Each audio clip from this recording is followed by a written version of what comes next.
I'm Carter Payne, and I'm with the Boys State Media Crew this year. So, Lindholm. it's a pleasure to meet you. You're from where? I'm about 30 miles southwest of Wichita in a small town called Norwich, Kansas. Well, I grew up in Kingman County. Really? Yeah, I went to high school in Cheney. Okay, so that's only 10 minutes from me. That's awesome. Now, Norwich is just down the road from us. How small was it back then? What, Norwich? Yeah. Well, I don't know what it was. Cheney was less than 1,000 in 41 when I graduated. Now they got almost that many in school. Yeah, I know. It's awesome.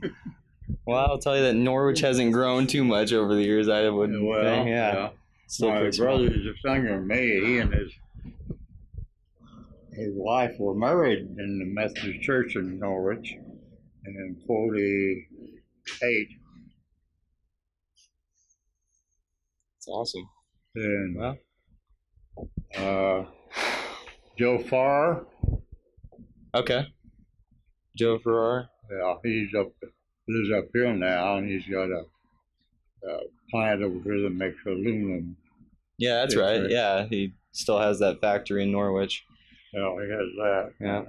Well, John, I guess go ahead and just say your full name for us for the camera there, I guess. Okay. Well, you got the camera going? Yeah. He looked like he was doing something else. Yeah. I'm John Lindholm. I was born in Wichita, Kansas in November 3rd, 1923. Grew up on a farm in Kingman County. Went to Cheney High School. Graduated when I was 17. And then I went to K-State for one semester, and that when Pearl Harbor got bombed. And so then I took a short course and became a tool and die maker, and helped tool up for the B-29 that was manufactured down in Wichita. And so then when they lowered the call-up age to 18, well, my folks in the draft board let me enlist. So I enlisted at Fort Riley and to the Army Air Corps at that time. And I was sworn in on December 12th in 1942.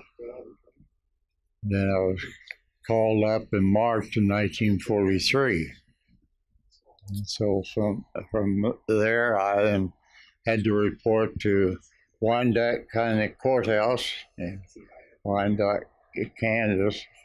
No, not Wyandotte. Yeah. Courthouse in Kansas City, Kansas. From there, they shipped us out to Kearns, Utah for basic training. And I thought Kansas weather changed a lot. But Yeah, that's no joke. Out there, we had sleet, dust storm, rain, and snow all in one afternoon. So,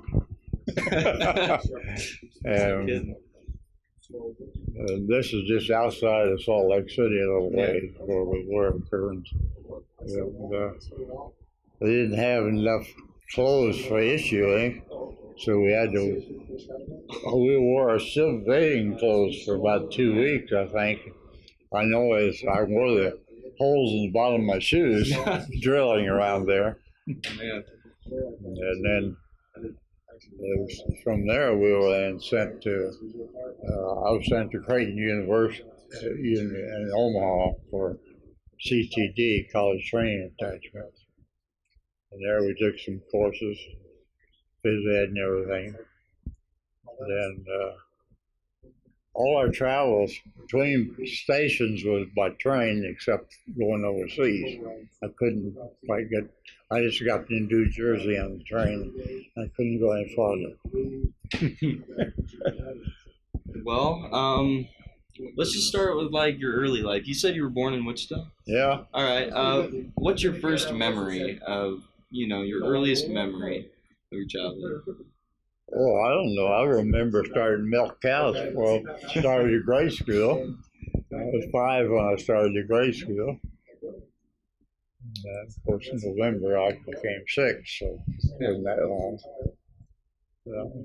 So we lived on the farm and did a lot of chores, gathering eggs, feeding the chickens, and all that kind of things, and running errands.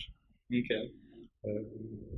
Well, sometimes it'd be late in the evening gathering eggs, and you reach in to grab an egg and you grab a hold of a snake. Yeah. So we did that more than once, but they weren't poisonous snakes. You always live in Kingman County? Or did you move to Kingman County? So we lived there.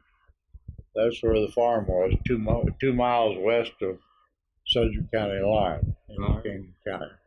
Went to a rural grade school. I had one teacher for all 8 grades. You don't know anything about those, do you?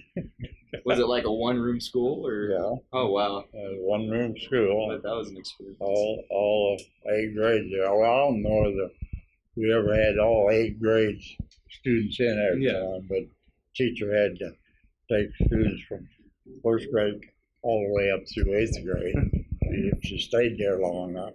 About how many students did that one teacher have to juggle? I bet. Well, that's a good number. Between 30 and 35 was, I think, the most we had in all grades put together. Well, that's a lot when you have to have preparation for first grade, second grade, or third grade, 5th grade, and so on.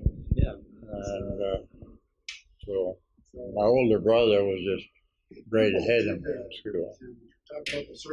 My brother, just younger than me, was 2 grades behind me.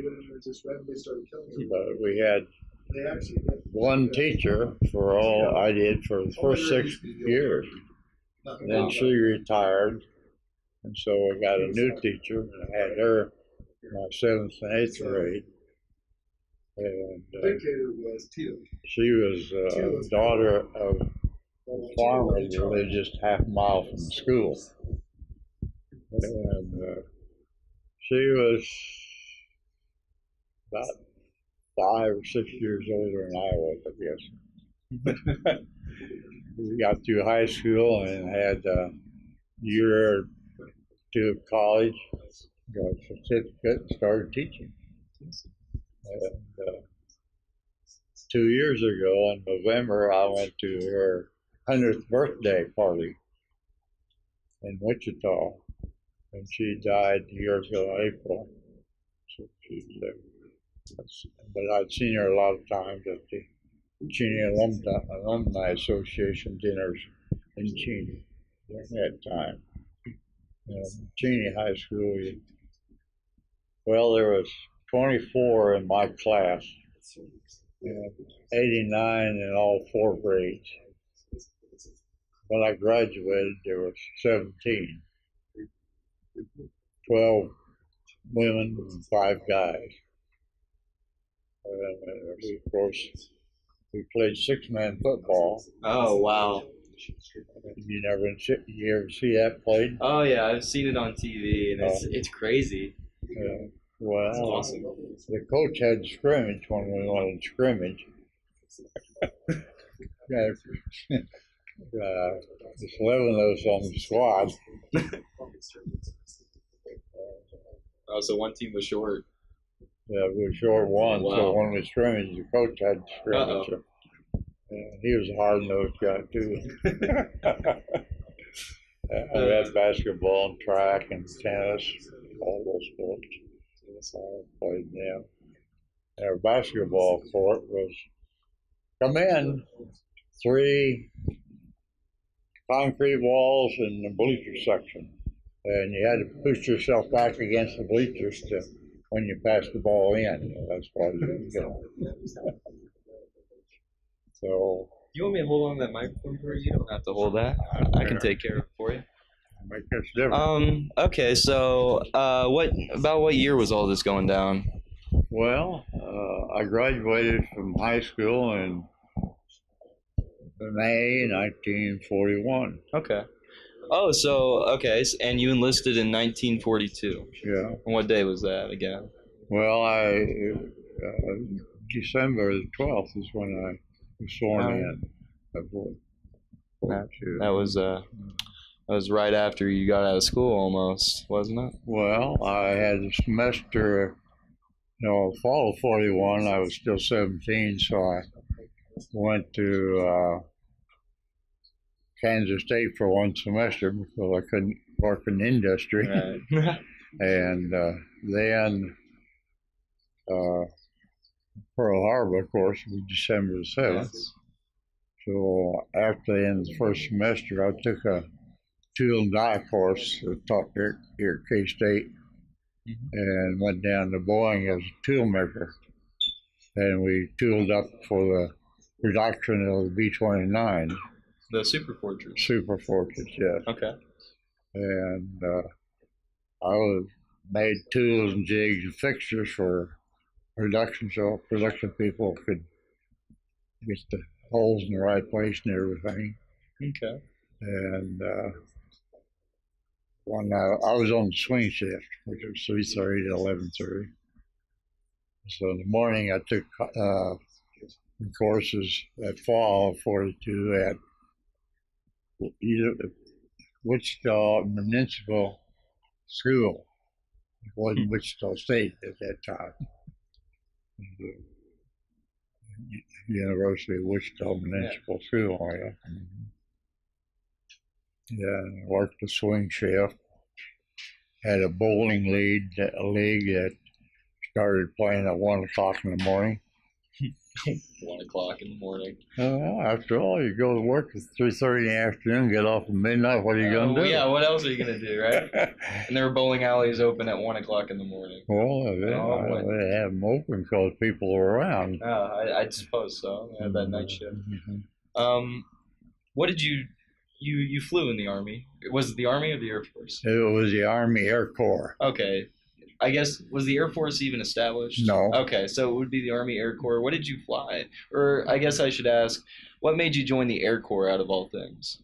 Well, I got a couple flights in airplanes before. One was with my scout leader. He took me up and let me fly the twin engine around. Okay. He wouldn't let me take off the land, but fly around, and I liked it.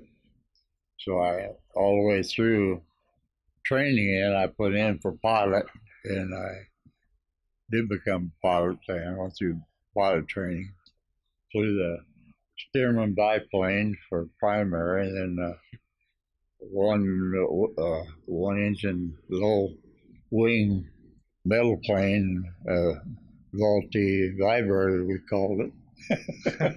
Yeah, it wasn't an official name. Yeah. We'll just jump right to Boys State real quick. Why Boys State? You're in the American Legion. Why did you join the American Legion, and why are you so involved in Boys State? What drives you to come back every year to continue to serve and just teach? Well, I joined the American Legion the year my grandson came to Boys State. Okay. And they took me on that time help right then, and I've enjoyed it and worked with a lot of fine students up here, and so I've done it every year, almost every year since. How long has that been? Well, he's what?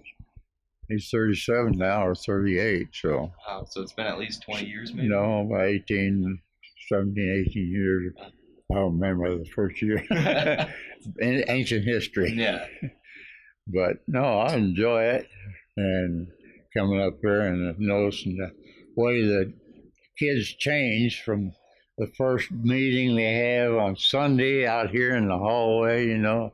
Nobody has met each other or known each other for more than a couple of hours, and now after the middle of the week they know each other pretty well and get along real fine, and they change in that week of intense. But I never went to Boys State as a stater. My older brother went to it in 1939, and it was at Wichita. And I think it was Wichita North High School where it was at that time. I don't remember. Mm-hmm. But he and my wife's brother were there in the same group, but they didn't know each other, of course, at that time.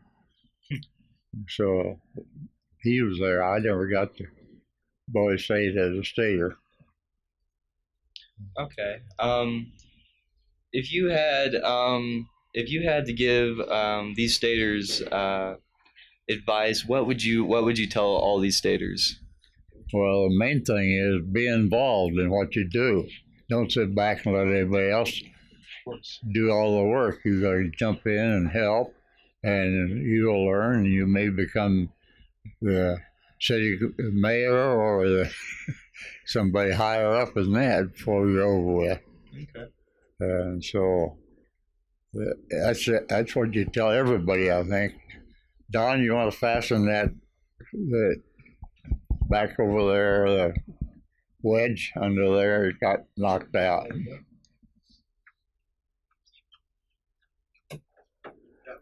Thanks. So that's the main thing is notice the quick change in a week's time in the guys here. They get to know each other and sports and anything else actually around here. How campaigning runs. Yeah. There's so much you think you know, and then you get here and actually go through everything, and it's insane how much you take away from it, how much work it really truly is. Yeah, and then it's nice to see a bunch of you come on back as counselors afterwards, after you were here.